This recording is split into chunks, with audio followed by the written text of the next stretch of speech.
How now, Brown Cow? Going live in 2, 1. All right, what is going on, guys? It is Adam aka Marf, and this is Marfoogle News. We got some big updates.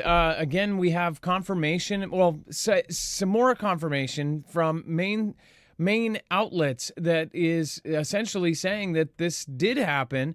Again, they are now denying it in Iran.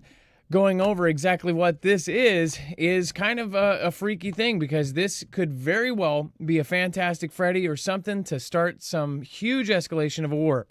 So if you have not subscribed, make sure to hit that right now. Let's get into the news. First of all, we have crazy stuff going on in China. And of course, we have talked about all of the different developments that, of course, China has been making.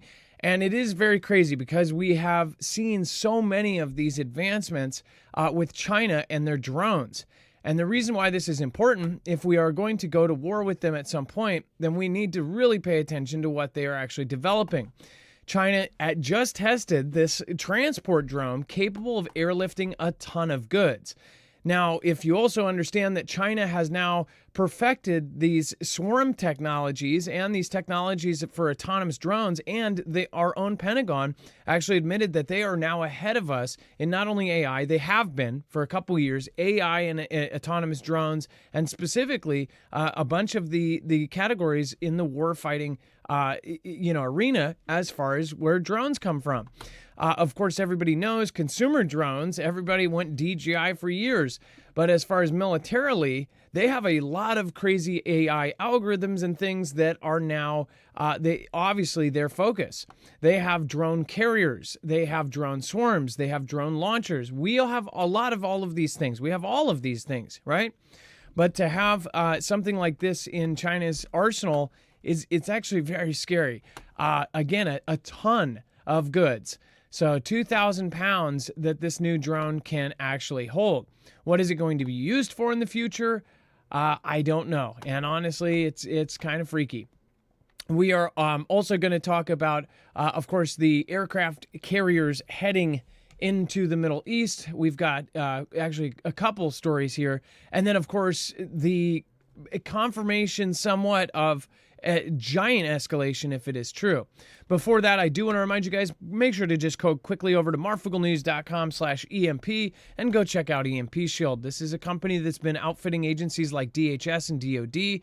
Again, this is a device that can actually protect your cars, trucks, motorcycles, boats, generators, and more against a EMP strike or multiple EMP strikes from any of our adversaries.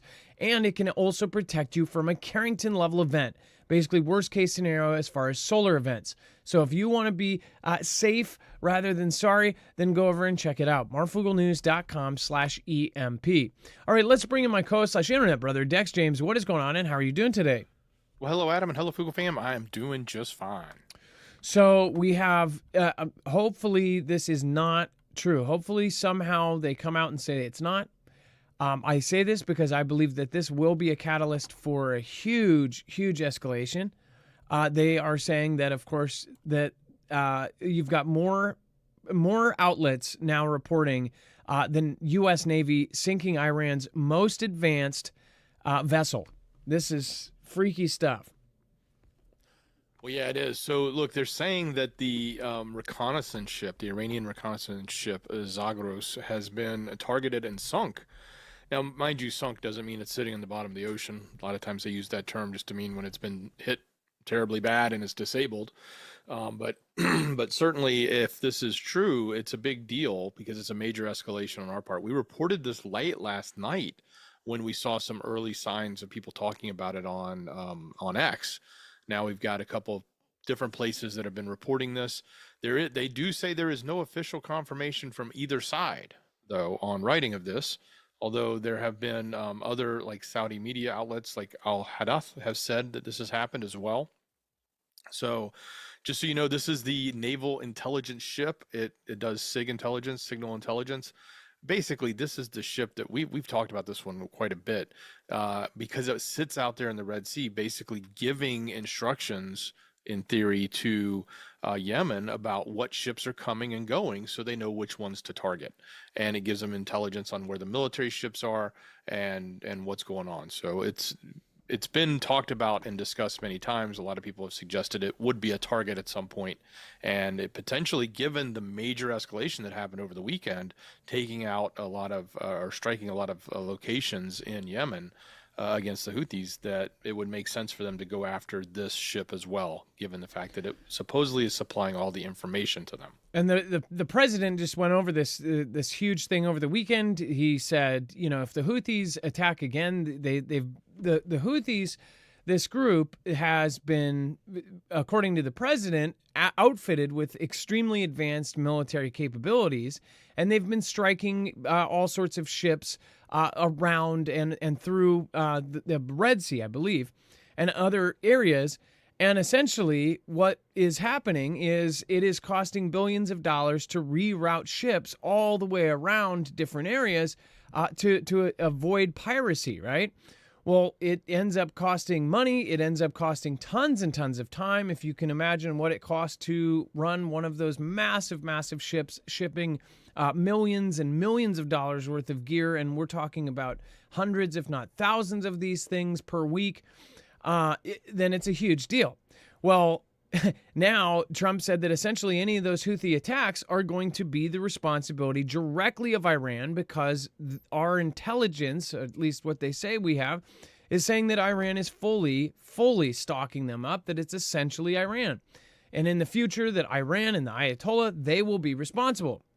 In his quote, in his written statement, he kind of put markers around, their so-called intelligence.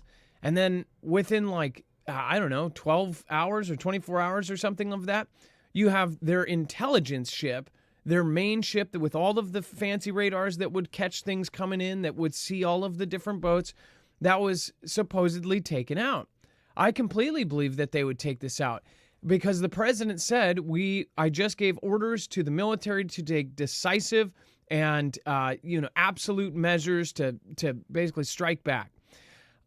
So this is something that, we're going to see what Iran's going to say. They're denying it was sunk. So this is really weird. Dex, this is one of their only ships like this, and it's their most advanced. They're probably going to be pretty pissed. But now they have that treaty with Russia.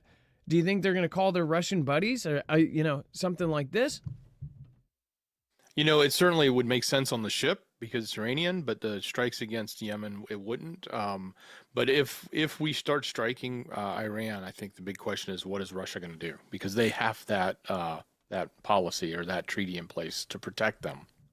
And now the Pentagon says that 3 U.S. aircraft carriers are heading to the Middle East. We also talked about briefly this as of last night. This was a rumored kind of thing happening, right? And of course, now you have the U.S. Department of Defense. Pentagon has announced that the 3 U.S. Navy aircraft carriers are en route to the Middle East, making a significant military escalation and rising regional tensions. According to the Pentagon, the deployment of these aircraft carriers is a part of efforts to reinforce deterrence and protect U.S. interests and those of its allies, particularly in light of the ongoing escalation, which they're straight up calling it, in the Red Sea and the Arabian Gulf. So this is something that, you obviously have Iran is not the most giant threat to us as far as militarily. But here's another thing. Soleimani was taken out after our president now in his last term said that they were planning something against America that would make the 2001 event look like chicken feed. So they don't even need an EMP, which again, they could have a backpack EMP in every city. They need people here. And according to our own intelligence and to Border Patrol and all of this, they say that 1 out of every 100 that come from that country is a sleeper cell. So, I mean, you're talking about the last 4 years of all of these people. We've looked at the Chinese number. We've looked at the Iran numbers. We've looked at these numbers. All of the numbers shot up drastically. And we're talking about 18 to 25-year-old men, men with past, men that, didn't get their background checked when they came through. They got a court date but never got a background check. And then when they didn't show up to their court date, that's when they checked. And, they're on the watch list. There was a lot of stupid things that were done over the last 4 years. But the stupidest, I don't think stupidest is a word, but you get my meaning. was that, right? Not checking until their court date. So you've got potentially tens of thousands of these sleeper cells, if not more, in our country already. Some estimates that I've seen are way too low for what the actual Pentagon data said. So I'm very confused on how they're going to end up handling this, because you can't identify. If you can't identify a threat, then you can't solve that threat, right? And the person next to you on the bus very well could be that threat. So I highly recommend that everybody keep their heads on a swivel. We are all expecting, they're going to launch a bunch of missiles. Well, they don't have to. If you have manpower and if you have people inside of a country that you want to attack, then you can do tons of smaller events and make a huge impact. And we're talking about coordinated. This has been talked about since January 1st, of course, and even before that, in December, in mid-December, you had different people coming out and saying that there was planned to be some sort of event in the U.S. and Europe that would be a coordinated attack on the country in 2025. And everybody's forgetting about that. It seems like everything is moving forward, not backwards. And then, of course, this is crazy. The pilots, the people that were stuck on the space station. Now, I know part of our community is like, all right. The people that were stuck on the space station, the ISS, have finally come back. What's funny is, like, this is the first time I've seen this since, I don't know, what was it? Was it I Dream of Jeannie? Or some movie, I know, I think it was on that show. But again, since you've seen it on the movies of the moon landing, coming back and landing in the water, and I was like, why have I not seen this since, that, right? And it's because nobody has cared. But people do care because these are the stuck astronauts that are finally coming back. And, of course, SpaceX went up and grabbed them back. But something quite amazing happened. Dex, do you want to tell them what happened when they dropped in the water? Well, it was kind of cool. They actually landed in the water in the Gulf of America, right outside of Tallahassee, and the water was crystal clear, really pretty, as you can see there. But then, a dolphin showed up, another dolphin showed up, and before you know it, there were dolphins everywhere. Which I guess it's not uncommon for ships to be out there, but it was just kind of a cool event when you're watching this capsule drop from the sky on these giant parachutes, lands in the water, and then the people come over and they have to do all these tests for gassing and make sure there's no poisonous gas coming from the engines and thrusters that are left on it. And they're doing all their work, and there's these dolphins just swimming all over the place, just having fun, like making a big deal about it. And they were there the whole time. Like, this whole pod of dolphins were just there chilling. They eventually lifted the capsule up and brought the 4 astronauts onto the ship, which is kind of a cool thing to see, I guess, given the fact that there was a lot of hoopla about them being stuck. I mean, they could have come home a long time ago, and decisions were made to not do that, and finally they came back today. So it took them 17 hours in flight, according to NASA and SpaceX. That's how long it's been since they left the ISS before they touched down. Yeah, and it's a little bit harder to see when you first looking at near the end. You see them popping up. So all of those little markers in the water, those were all dolphins just swimming all around the pod, which they're probably like, hey, what's this? These dolphins are, they say, one of the smartest animals on the planet. And they have come in distressed humans' aid many, many times. I think dolphins are fascinating. Like, dolphins, out of all of the animals, I think are one of the coolest animals on the planet.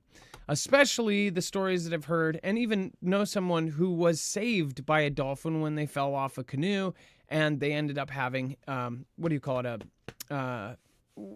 they cramped up and they couldn't move, and they ended up having a dolphin come to their aid, which grabbed their arm when they were sinking, pulled them back up to their upturned canoe. So I mean, like, when I hear stuff like that, I just think it's absolutely amazing. Same with like I forget, it was seals or something else. The seals that, if you ever seen that video, the seals warning the diver and acting out. I swear to you, go look up this video, acting out. There's a shark, like, hey, sharks. And the one doesn't get the guy's attention, so he's like, hey, buddy, come here and help me do this. 2 of them help it, and then it's like 3 of them. It's just an amazing video. So yeah, there's amazing things on top of all of the scary stuff happening at every turn of the corner. So make sure to join us for our next show. Again, if you want the bibliography for this show, all you have to do is look for this thumbnail on the website. If you want to see the next show, go over and check Watch Energy Weapon Blast Civilians coming up on Marfoogle TV. We're going to talk about all of the rest, 24 hours of, again, all of the updates for everything. So make sure to join us. If you're in the chat, just stay there. You'll be ported over. If you are watching the replay, all you have to do is click here. Be safe, be prepared, and Marf out.